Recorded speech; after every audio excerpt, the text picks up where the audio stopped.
Тэр нь юу вэ гэвэл бидний төрөлхийн зүүн совинтай нь зөв вискийг хэлээд өгдөг. Энэ чинь л бурхан хэлж байгаа юм. Магадгүй энэ баг зэрэг сонин сонсогдож болох юм. Гэхдээ би үнэхээр хэлхийг хүсэж байна. Танаас бүр гуйж байна. Бидний одоогийн амьдарч байгаа дэлхий дээрх амьдрал маань үнэхээр бухимдалтай байна.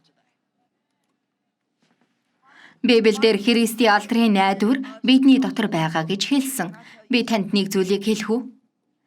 Христ бидний дотор байгаа учраас бид алдартай болсон гэж хэлдэгт би итгэдэггүй.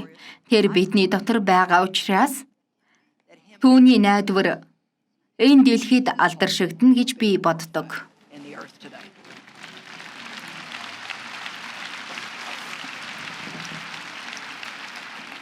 Хэрвээ та энэ бүгдийг ямар нэг байдлаар хиймээргүй санагдаад байгаа бол Бурхны төлөө хийгээрэй.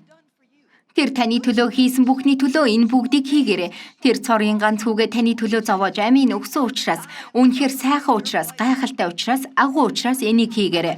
Тэгээд л нэг зүйл ургуулж бодож олж хаад л тэрнийг яриад л дэлхийн төгсгөл ирлээ. Бурхныг эрхийг л хүлээж байна гэдэл байнга яриха болох хэрэгтэй.